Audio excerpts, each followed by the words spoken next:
The Nightingale, Hans Christian Andersen. A long, long time ago, as long ago as when there were fairies, there lived an emperor in China who had a most beautiful palace, all made of crystal. Outside the palace was the loveliest garden in the whole world, and farther away was a forest where the trees were taller than any other trees in the world, and farther away still was a deep wood. And in this wood lived a little nightingale. The nightingale sang so beautifully that everybody who heard her remembered her song better than anything else that they had heard or saw. People came from all over the world to see the Crystal Palace and the wonderful garden and the great forest. But when they went home and wrote books about those things, they always wrote, "But the nightingale is the best of all." At last it happened that the emperor came upon a book which said this, and he at once sent for his chamberlain. "Who is this nightingale?" said the emperor. "Why have I never heard him sing?" The chamberlain, who was a very important person, said, "There cannot be any such person.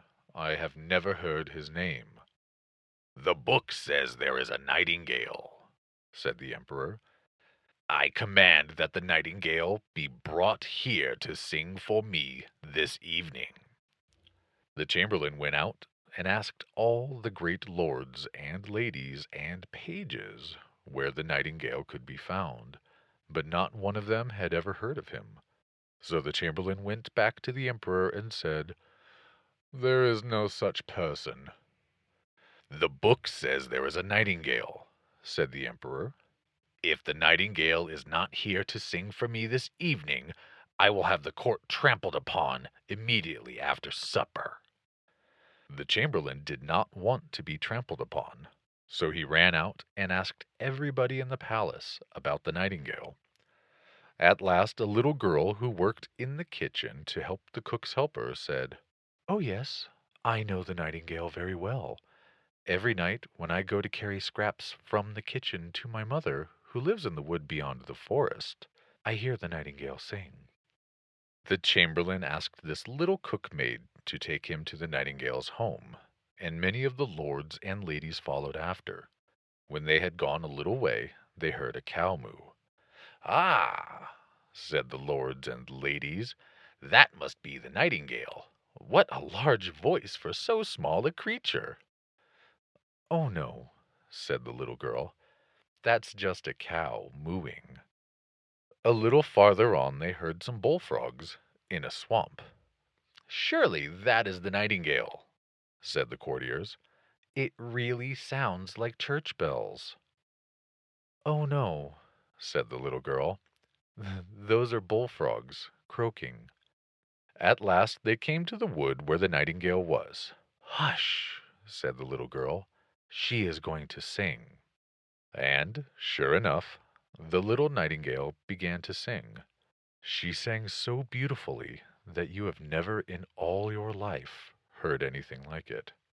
"Dear, dear," said the courtiers, "that is very pleasant. Does that little gray bird really make all that noise? She is so pale that I think she has lost her color for fear of us." The chamberlain asked the little nightingale to come and sing for the emperor. The little nightingale said she could sing better in her own greenwood, but she was so sweet and kind that she came with them. That evening the palace was all trimmed with the most beautiful flowers you can imagine, and rows of little silver bells that tinkled when the wind blew in, and hundreds and hundreds and hundreds of wax candles that shone like tiny stars. In the great hall there was a gold perch for the nightingale beside the emperor's throne. When all the people were there, the emperor asked the nightingale to sing. Then the little gray nightingale filled her throat full and sang. And my dears, she sang so beautifully that the emperor's eyes filled up with tears. And you know emperors do not cry at all easily. So he asked her to sing again, and this time she sang so marvelously that the tears came out of his eyes and ran down his cheeks.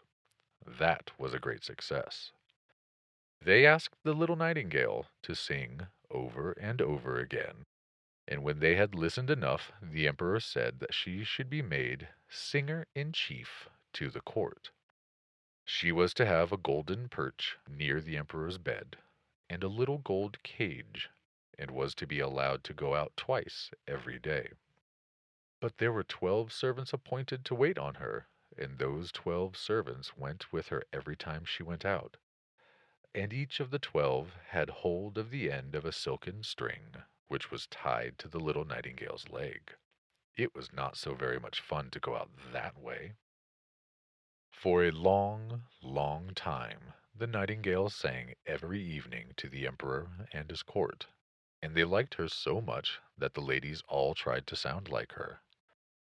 They used to put water in their mouths and then make little sounds like this: glug, glug, glug. And when the courtiers met each other in the halls, one would say night, and the other would say ingale, and that was a conversation. At last, one day, there came a little package to the emperor on the outside of which was written, "The Nightingale." Inside was an artificial bird, something like a nightingale, only it was made of gold and silver and rubies and emeralds and diamonds. When it was wound up, it played a waltz tune, and as it played, it moved its little tail up and down. Everybody in the court was filled with delight at the music of the new nightingale. They made it sing that same tune 33 times, and still they had not had enough. They would have made it sing the tune 34 times, but the emperor said, "I should like to hear the real nightingale sing now." But when they looked about for the real little nightingale, they could not find her anywhere. She had taken the chance, while everybody was listening to the waltz tunes, to fly away through the window to her own greenwood. "What a very ungrateful bird," said the lords and ladies, "but it does not matter, the new nightingale is just as good." So the artificial nightingale was given the real nightingale's little gold perch, and every night the emperor wound her up, and she would sing waltz tunes to him. The people in the court liked her even better than the old nightingale, because they could all whistle her tunes, which you can't do with real nightingales. About a year after the artificial nightingale came, the emperor was listening to her waltz tune when there was a snap and a whirr inside the bird, and the music stopped. The emperor ran to his doctor, but he could not do anything. Then he ran to his clockmaker, but he could not do much. Nobody could do much. The best they could do was to patch the gold nightingale up so that it could sing once a year. Even that was almost too much, and the tune was pretty shaky. Still, the emperor kept the gold nightingale on the perch in his own room. A long time went by, and then, at last, the emperor grew very ill and was about to die. When it was sure that he could not live much longer, the people chose a new emperor and waited for the old one to die. The poor emperor lay, quite cold and pale, in his great big bed with velvet curtains and tall candlesticks all about. He was quite alone, for all the courtiers had gone to congratulate the new emperor, and all the servants had gone to talk it over. When the emperor woke up, he felt a terrible weight on his chest. He opened his eyes, and there was Death sitting on his heart. Death had put the emperor's gold crown, and he had the gold scepter in one hand, and the silken banner in the other, and he looked at the emperor with his great hollow eyes. The room was full of shadows, and the shadows were full of faces. Everywhere the emperor looked, there were faces. Some were very, very ugly, and some were sweet and lovely.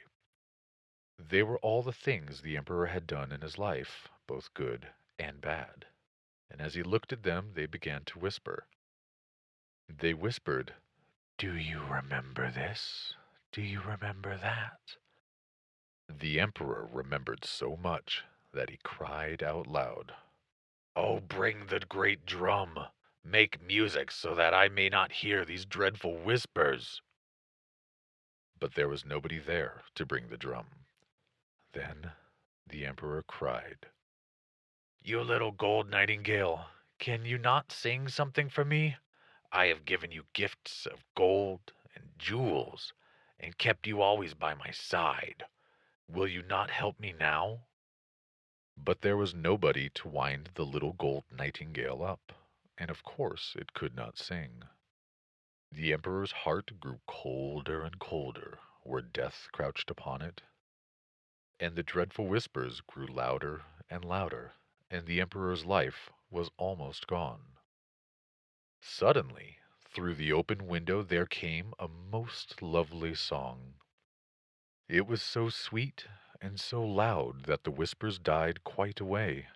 Presently the emperor felt his heart grow warm, then he felt the blood flow through his limbs again. He listened to the song until the tears ran down his cheeks. He knew that it was the little, real nightingale who had flown away from him when the gold nightingale came. Death was listening to the song too, and when it was done and the emperor begged for more, Death too said, "Please sing again, little nightingale." "Will you give me the emperor's gold crown for a song?" said the nightingale. "Yes," said Death. And the little nightingale bought the emperor's crown for a song. "Oh, sing again, little nightingale," begged Death. "Will you give me the emperor's scepter for another song?" said the little gray nightingale. "Yes," said Death. And the little nightingale bought the emperor's scepter for another song. Once more Death begged for a song, and this time the little nightingale got the banner for her singing. Then she sang one more song, so sweet and so sad that it made Death think of his garden in the churchyard, where he always liked best to be, and he rose from the emperor's heart and floated away through the window. When Death was gone, the emperor said to the little nightingale, "Oh, dear little nightingale, you have saved me from death. Do not leave me again. Stay with me on this little gold perch, and sing to me always." "No, dear emperor," said the little nightingale. "I sing best when I am free. I cannot live in a palace. But every night when you are quite alone, I will come and sit in the window and sing to you, and tell you everything that goes on in your kingdom. I will tell you where the poor people are who ought to be helped, and where the wicked people are who ought to be punished. Only, dear emperor, be sure that you never let anybody know that you have a little bird who tells you everything." After the little nightingale had flown away, the emperor felt so well and strong that he dressed himself in his royal robes and took his gold scepter in hand. And when the courtiers came in to see if he were dead, there stood the emperor with his sword in one hand and his scepter in the other, and said, "Good morning." The end. Thanks for listening, and let's talk again tomorrow.